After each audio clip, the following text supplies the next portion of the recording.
എല്ലാവർക്കും വിനീത നമസ്കാരം. ശ്രീമദ് ഭാഗവതം ദശമസ്കന്ധ ഉത്തരാർത്ഥം അധ്യായം 65 ശ്ലോകം 11, 12, 13, 14, 15, 16, 17, 18, 19, 20 10 ശ്ലോകങ്ങൾ ഇന്ന് നമുക്ക് നോക്കാം. ബലരാമനെ കണ്ടപ്പോ ശ്രീകൃഷ്ണ ഭഗവാനെ കുറിച്ചിട്ട് ഭഗവാന്റെ വിരഹം സഹിക്കാൻ വയ്യാതെ ആയിട്ട് എന്നെങ്കിലും വരൂ കൃഷ്ണൻ ഞങ്ങളെ കാണാൻ, അച്ഛനമ്മമാരെ കാണാൻ.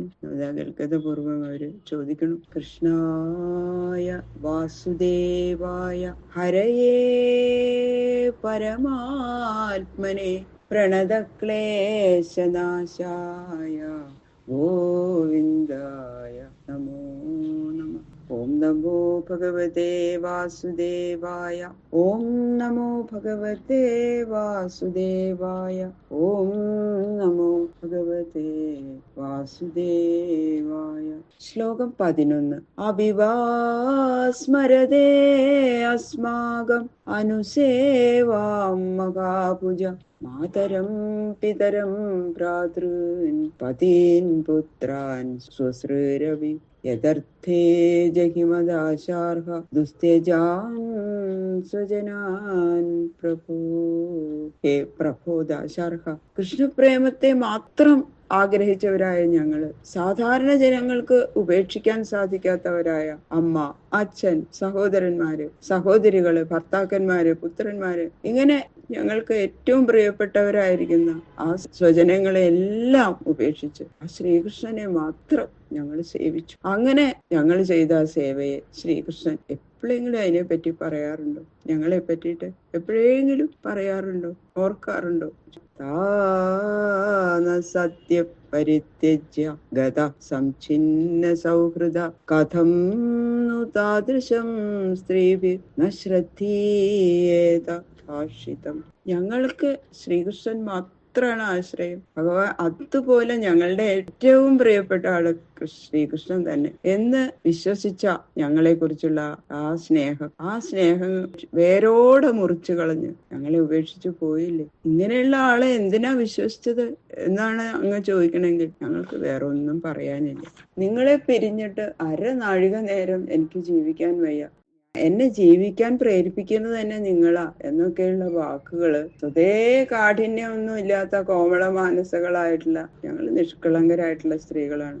ഈ ചതിയൊന്നും മനസ്സിലായില്ല ഞങ്ങൾക്ക്. ഇത് വെറുതെ അഭിനയാണെന്ന്. അങ്ങനെയുള്ള ഞങ്ങള് അതൊക്കെ ഞങ്ങൾ അങ്ങനെ വിശ്വസിക്കാതിരിക്കുക? വഞ്ചനയോട് കൂടിയിട്ട് ഇത് പറയണേന്നുള്ളത് വിശ്വസിക്കാൻ കരുത്തില്ലാത്തവരായിരുന്നു ഞങ്ങള്. അപ്പൊ ആ കൃഷ്ണന്റെ മനോഹര മൃദു പ്രഭാഷണങ്ങളൊക്കെ വിശ്വസിച്ചു പോയി. ഞങ്ങൾക്ക് ഒട്ടും മനസ്സിലായില്ല ഞങ്ങളെ വഞ്ചിക്കാനാണ് ഇത് പറഞ്ഞതെന്ന് എന്ന് മാത്രമേ ഞങ്ങൾക്ക് പറയാനുള്ളൂ. കഥം ഗൃഹന്തി അനവസ്ഥിതാത്മനോ വജകൃതഘ്നസ്യ ബുധാ പുരസ്ത്രിയ ഗൃഹന്തി വൈ ചിത്രകഥസ്യ സുന്ദരസ്മിതാവലോകോച്ഛസിത സ്മരാതുര. അറിവില്ലാത്ത ഞങ്ങള് അവന്റെ മോഹന വാക്കുകളിൽ കുടുങ്ങിപ്പോയി. ഇങ്ങനെ വെറുതെ നേരം പോക്കെന്നുള്ള മറ്റുള്ള എല്ലാവരെയും സ്ത്രീകളെ മുഴുവൻ വഞ്ചിക്കുന്ന, അവരുടെ സ്നേഹത്തെ ഓർക്കാത്തവനുമായ ആ ശ്രീകൃഷ്ണന്റെ അങ്ങനെയുള്ള വാക്കുകള് മധുരാപുര സ്ത്രീകള് വിശ്വസിക്കും. എങ്ങനെയാ അവര് വിശ്വസിക്കണത്? അവര് നല്ല പഠിപ്പും ബുദ്ധിയോഗ്യതയൊക്കെ ഉള്ളവരാണല്ലോ, അവര് വിശ്വസിക്കൊന്നുമില്ല. എന്നപ്പോ ഒരു ഗോപസ്ത്രീ പറയാ. അപ്പൊ വേറൊരു ഗോപസ്ത്രീ പറയാണ്, അതൊന്നും സാരില്ല, അവരുടെ പഠിപ്പും ബുദ്ധിയോഗ്യതയും ഈ ശ്രീകൃഷ്ണന്റെ അടുത്ത് ഫലിക്കോ? അയ്യോ, അതൊന്നും ഫലിക്കില്ല. എത്ര ബുദ്ധിയും യോഗ്യത ഉണ്ടെങ്കിലും ശ്രീകൃഷ്ണന്റെ അടുത്ത് ഇതൊന്നും ഫലിക്കില്ല. പല വിധത്തിലുള്ള വിനോദ കഥകളും പറഞ്ഞു മനസ്സിനെ മയക്കുന്നതിലേ അതിസമർത്ഥന ആ ഭഗവാൻ. അങ്ങനെയുള്ള ശ്രീകൃഷ്ണ ഭഗവാൻ അവരുടെ നേരെ നോക്കി ഒരു മന്ദഹാസം ചെയ്താൽ മതി, അപ്പൊ അവരതിൽ മയങ്ങി വീഴും. അപ്പോഴത്തെ അവന്റെ ആ സൗന്ദര്യം ഉണ്ടല്ലോ, ആ സൗന്ദര്യം കണ്ടിട്ട് ആ മധുരാപുരി സ്ത്രീകളും അതിൽ മയങ്ങിപ്പോവും. അവൻ പറയുന്ന എല്ലാ വാക്കുകളും വിശ്വസിച്ചു പോകും. തീർച്ചയാണ്, എനിക്കത് തീർച്ചയാണ്. അതുപോലെയാണ് ശ്രീകൃഷ്ണന്റെ വാക്കുകൾ എന്ന് പറയാ. ശ്രീകൃഷ്ണന്റെ മന്ദഹാസ വലയത്തിൽ അകപ്പെടാത്തവര് സ്ത്രീകളായിട്ട് ആരെങ്കിലും ഉണ്ടാവുന്ന എനിക്ക് തോന്നണില്ല. അങ്ങനെ ഭഗവാന്റെ മന്ദഹാസം തന്നെയാണ് മായാഭഗവതി എന്നുള്ള അനുഭവജ്ഞാനം ഉള്ളവരാണ് ഗോപസ്ത്രീകള് എന്നതാ ഇവിടെ സ്പഷ്ടമാവണം. കിം നസ്തൽ കഥയാ ഗോപ്യ കഥാ കഥയതാപരാഹ യാത്യസ്മാഭിർവിനാ കാലോ യഥി തസ്യ തഥൈവ ന.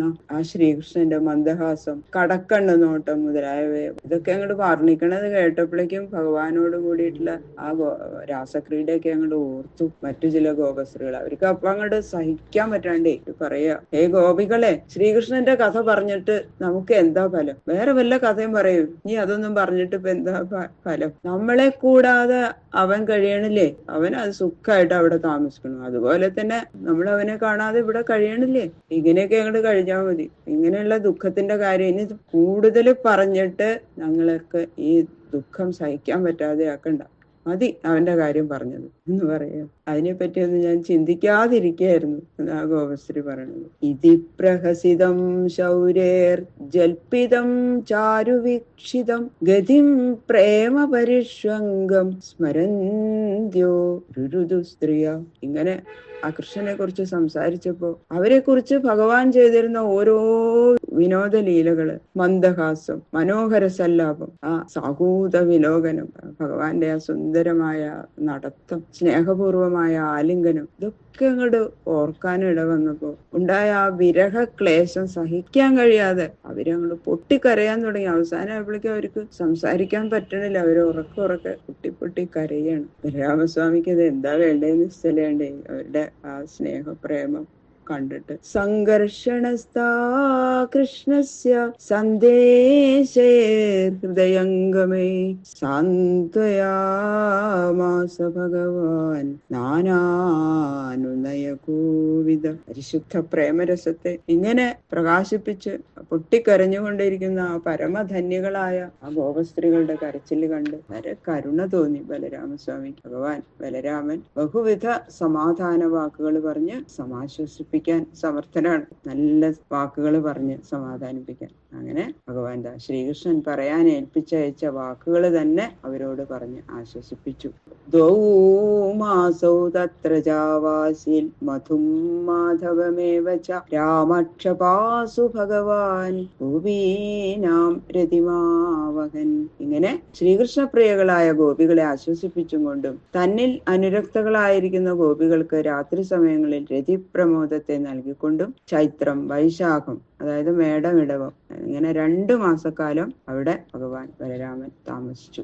പൂർണ്ണചന്ദ്രകലാമൃഷ്ടേ കൗമുദീ ഗന്ധവായുന യമുനോപവനേ രേമേ സേവിതേ സ്ത്രീഗണേർവൃത. പൂർണ്ണചന്ദ്രന്റെ കിരണങ്ങൾ വ്യാപിച്ചതുകൊണ്ട് ഏറ്റവും പ്രകാശിച്ചും വികസിച്ചും ആമ്പൽപ്പൂക്കളുടെ പരിമളത്തോടും കൂടിയ കാറ്റിനാൽ വ്യാപിക്കപ്പെട്ടുമിരിക്കുന്ന മദനോദ്ദീപക ഉള്ളത് അർത്ഥം. ആ കാമത്തിനെ ഉണർത്തുന്ന അന്തരീക്ഷം, നല്ല സുഗന്ധം ആ യമുനാ നദിയുടെ തീരത്ത് പൂർണ്ണചന്ദ്രൻ ഉദിച്ചിരിക്കുന്നു. അങ്ങനെ ആ യമുനാ തീരത്തിലുള്ള പൂങ്കാവില് ബലരാമസ്വാമി സ്ത്രീഗണ സമേതനായിട്ട് രമിച്ചു. വരുണ പ്രേഷിതാദേവി വാരുണീ വൃക്ഷകോടരാൽ പതന്തി തദ്വനം സർവം സ്വഗന്ധേനാധ്യവാസയൽ. ഇങ്ങനെ ഉപവനത്തിൽ ക്രീഡിക്കുന്ന ഭഗവാൻ ബലരാമനെ ആരാധിക്കാൻ ഒരുങ്ങിയ വരുണന് തോന്നി വാരുണി മദ്യം കൊടുക്കണം. അങ്ങനെ വരുണന്റെ കൽപ്പന അനുസരിച്ച് വാരുണി ദേവി ആ വനത്തിലുള്ള കദംബ വൃക്ഷങ്ങളുടെ പൊത്തിൽ കൂടി ഒഴുകി. അതാണ് വാരുണി ദേവി കദംബ വൃക്ഷങ്ങളുടെ പൊത്തിൽ കൂടിയിട്ടാണ് ഒഴുകി വന്നത്. അങ്ങനെ ആ വനത്തെ മുഴുവനും സൗരഭ്യമുള്ളതാക്കി തീർത്തു. അതായത് നിന്ദ്യമായ മദ്യമല്ല എന്നർത്ഥം, ആഹ്ലാദജനകമായ കുസുമ ആസവമാണ്, അത് പൂക്കളുടെ ആസവമാണ് എന്ന് കാണിക്കാൻ വേണ്ടിയിട്ടാണ് വൃക്ഷകോടരാൽ പതന്തി എന്ന വിശേഷണം പറഞ്ഞത്. അങ്ങനെയുള്ള ആ സൗരഭ്യമുള്ള കുസുമാസവം അത് കഴിച്ച് ബലരാമസ്വാമി സ്ത്രീകളോടുകൂടി ക്രീഡിച്ചു. തം ഗന്ധം മധുധാരായ വായുനോപഹൃതം ബല ആഘ്രായോപഗതസ്തത്ര ലലനാഭിസമം പപൗ. അപ്പൊ കാറ്റത്ത് ഇങ്ങനെ ദാ സുഗന്ധം, ആ മധുധാരാഗന്ധം ഇങ്ങനെ ഒഴുകി വന്നപ്പോ ബലരാമൻ സ്ത്രീ സമേതനായിട്ട് അവിടെ ചെന്നു. അങ്ങനെ ആ സ്ത്രീകളും ഭഗവാനും ആ ബലരാമസ്വാമി മധുപാനം ചെയ്തു എന്ന് പറയുന്നു. ബാക്കിയുള്ള ശ്ലോകങ്ങള് നാളെ നോക്കാം. സർവത്ര ഗോവിന്ദ നാമ സങ്കീർത്തനം, ഗോവിന്ദ ഗോവിന്ദ ഗോവിന്ദ.